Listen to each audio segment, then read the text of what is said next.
లోనే అత్యంత ఎత్తైనదిగా చెప్పే విశ్వశాంతి స్తూపం బీహార్ రాష్ట్రంలో ఎక్కడుంది? Options: A Vaishali, B Nalanda, C Rajgriha, D Patna. సరైన జవాబు ఆప్షన్ సి రాజగృహ. ఈ విశ్వశాంతి స్తూపం గురించి మరికొన్ని విషయాలు. ఇది బీహార్లోని రాజగృహ దగ్గర ఉన్న రత్నగిరి కొండల మీద కట్టారు. దాదాపు 400 అడుగుల ఎత్తులో ఉన్న ఈ కొండపై దీన్ని నిర్మించారు. ఇది పూర్తిగా పాలరాతితో కట్టింది. ఈ స్తూపానికి 4 మూలలా బుద్ధుని విగ్రహాలు ఉంటాయి. అవి చాలా అందంగా మెరుస్తూ కనిపిస్తాయి.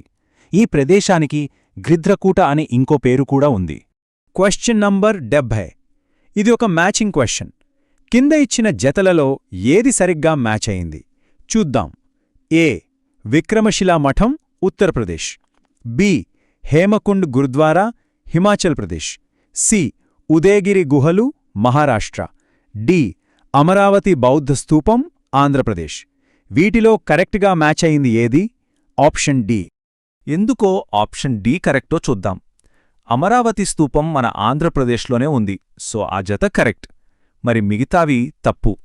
వాటి సరైన ప్రదేశాలేంటో కూడా తెలుసుకుందాం. విక్రమశిలా మఠం ఉత్తరప్రదేశ్లో కాదు, బీహార్లోని భాగల్పూర్ జిల్లాలో ఉంది.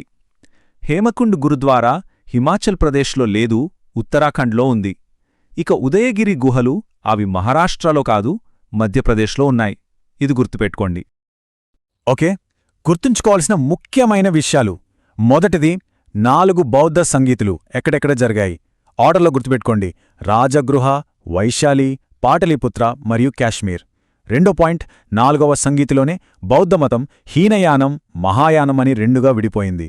మూడవది, స్తూప అనే పదం ఫస్ట్ టైం మనకి ఋగ్వేదంలో కనిపిస్తుంది. ఇక చివరిగా, సాంచి స్తూపానికి బుద్ధుని జీవితంలోని సంఘటనలతో డైరెక్ట్ సంబంధం లేదు. ఈ పాయింట్స్ చాలా కీలకం.